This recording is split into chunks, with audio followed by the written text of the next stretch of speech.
देश में जातीय जनगणना को लेकर सियासत तेज हो गई है। कांग्रेस जैसी मुख्य विपक्षी पार्टी ने जातीय जनगणना करने की मांग उठाई है। वहीं बसपा सुप्रीमो मायावती ने जातीय जनगणना की मांग और संविधान सम्मान समारोह को लेकर कांग्रेस पर सवाल उठाया है, निशाना साधा है। मायावती ने कांग्रेस की जातीय जनगणना की मांग को दोगली सोच बताया है। मायावती ने सोशल मीडिया प्लेटफॉर्म ट्विटर पर कांग्रेस के खिलाफ कई बातें लिखी और इसमें उन्होंने कहा कि इतने सालों तक आप सत्ता में रहे, तब जातीय जनगणना क्यों नहीं कराई।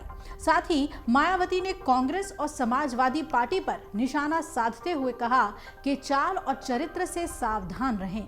उन्होंने एक्स पर कहा कि शनिवार को प्रयागराज में संविधान सम्मान समारोह करने वाली कांग्रेस पार्टी को बाबा साहेब डॉक्टर भीमराव अंबेडकर के अनुयायी कभी माफ नहीं करेंगे, जिसने संविधान के मुख्य निर्माता बाबा साहेब को उनके जीते जी और देहांत के बाद भी भारत रत्न की उपाधि से सम्मानित नहीं किया। अब बाबा साहेब की मूवमेंट को गति देने वाले कांशीराम का देहांत होने पर इसी कांग्रेस ने केंद्र में अपनी सरकार के रहते इनके सम्मान में एक दिन का भी राष्ट्रीय शोक और सपा सरकार ने भी राजकीय शोक घोषित नहीं किया।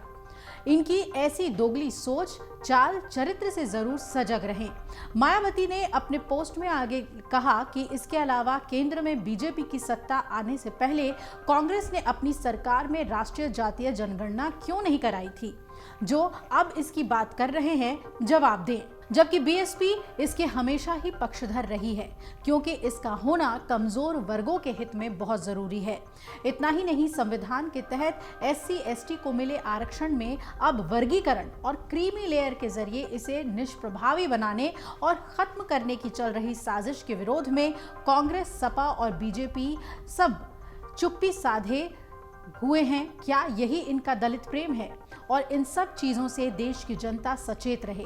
मायावती ने एक्स पर खुद से भी सवाल किया कि सपा और कांग्रेस जैसे इन आरक्षण विरोधी पार्टियों के साथ अब किसी भी चुनाव में इनसे कोई गठबंधन करना क्या SC/ST और OBC वर्गों के हित में उचित होगा?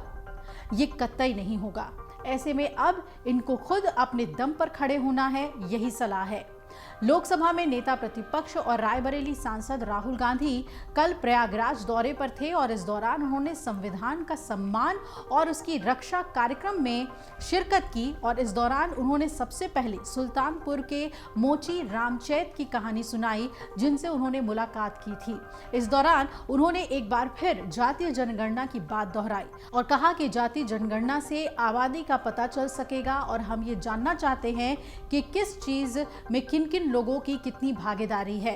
उन्होंने ये भी कहा कि इसके लिए जातीय जनगणना कराना ही पड़ेगा और कांग्रेस सांसद राहुल गांधी ने कहा कि 90% लोग सिस्टम का हिस्सा नहीं है, उनके पास हर तरह की प्रतिभा मौजूद है, लेकिन फिर भी वो सिस्टम से बाहर हैं, जुड़े हुए नहीं हैं और यही वजह है कि हम जातीय जनगणना की मांग उठा रहे हैं। बीजेपी कह रही है कि वो जातीय जनगणना कराएंगे और इसमें OBC वर्ग को शामिल करेंगे।